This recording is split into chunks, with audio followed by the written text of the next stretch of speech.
Doctor બહુ ઓછા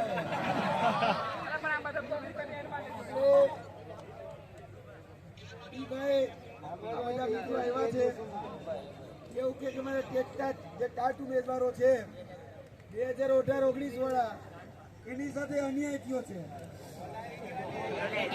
એમને બોલાવ્યો જોડે બોલાવી દો એમને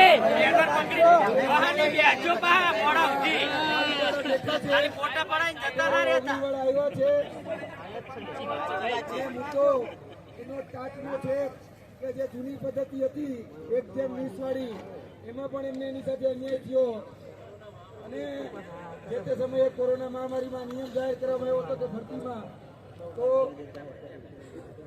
એ લોકોને એવું કહેવામાં આવ્યું હતું તે સમયે જીતુભાઈ વાઘાણી હતા ત્યારે કે ભાઈ અમે એ સમયે એક્સ્ટ્રા ભરતી આપીશું.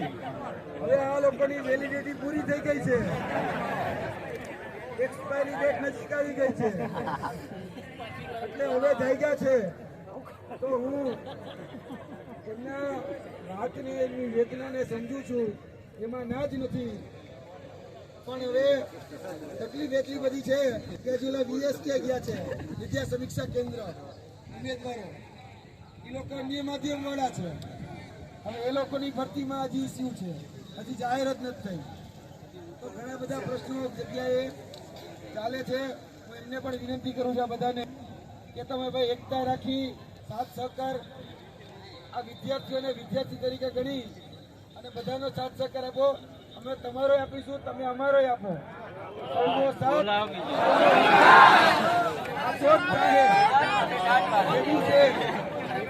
જો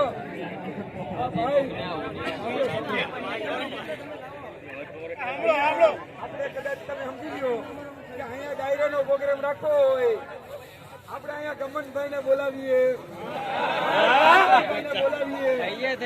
માહોલ શું હોય કોઈ હમાય નહીં. પણ અહીંયા યુવાનોનો પ્રશ્ન આવે એટલે કોઈ આવા તૈયાર નથી. હકીકત છે કે નહીં? આ ભાઈની વેદના સાથી કે કોઈ આવું નહીં સમજુ. હું તો 2018 થી જોઉં છું.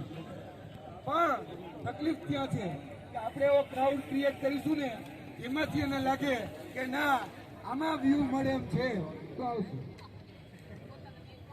એટલે ખરેખર બધા અલગ અલગ લોકો જે પોતાની સ્ટ્રેટેજી પ્રમાણે ચાલતા હોય છે, હું બધાનો સ્વીકાર કરું છું, બધાના મંતવ્યોનો પણ સ્વીકાર કરું છું.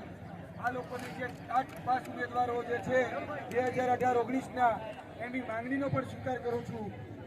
અમે અમારા ખુદના યુવા અધિકાર ન્યાય ચળવળના એફએડ ઉપર વધીને કદાચ 2 દિવસની અંદર મુખ્યમંત્રીને અમારી રજૂઆત હું જાતે કરીશ.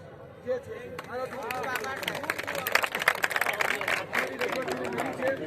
મારી રીતે એ લોકો